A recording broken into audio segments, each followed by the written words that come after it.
അയോധ്യയിലെ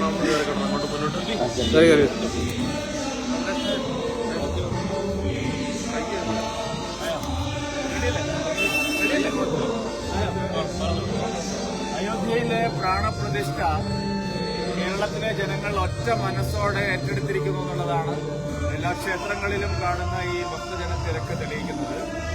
കോൺഗ്രസ് CPM നേതാക്കളുടെ നിലപാടിനെ കേരളത്തിലെ ജനങ്ങൾ തള്ളിക്കളഞ്ഞിരിക്കുന്നു. അയോധ്യയിലെ പ്രാണപ്രതിഷ്ഠയ്ക്കെതിരായ നിലപാടാണ് കോൺഗ്രസും CPM-ഉം എടുത്തത്, രണ്ട് മുന്നണികളും എടുത്തത്. പക്ഷെ ആ രണ്ട് മുന്നണികളുടെയും വിലക്കിന് കേരളത്തിലെ വിശ്വാസി സമൂഹം തള്ളിക്കളഞ്ഞിരിക്കുന്നു എന്നുള്ളതാണ് ഈ ഒരു പ്രതികരണം കാണിക്കുന്നത്. ഒരു ആത്മപരിശോധന നടത്താൻ കോൺഗ്രസ് CPM നേതാക്കന്മാർ ഈ അവസരത്തിൽ തയ്യാറാവണമെന്ന് ഞാൻ അഭ്യർത്ഥിക്കുകയാണ്.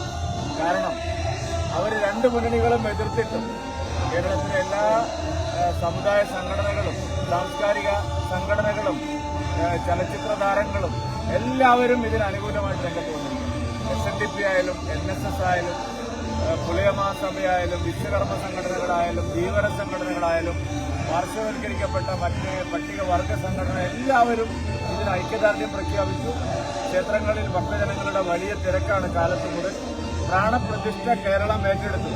ഇതാദ്യമായിട്ടാണ് രണ്ട് മുന്നണികളും എതിർത്തിട്ടും ജനങ്ങൾ ഒറ്റക്കെട്ടായി ഇങ്ങനെയൊരു സംരംഭത്തിനെ വിജയിപ്പിക്കാൻ മുന്നോട്ട് വന്നിരിക്കുന്നത്. ഇന്ന് വൈകുന്നേരത്തെ ദീപജ്വലനത്തിലും അത് കാണാം. കേരളം ഒറ്റക്കെട്ടായി കാസർഗോഡ് മുതൽ തിരുവനന്തപുരം വരെ ജനങ്ങൾ വീടുകളിലും സ്ഥാപനങ്ങളിലും ദീപം തെളിയിക്കുമെന്നുള്ളത് ഉറപ്പാണ്.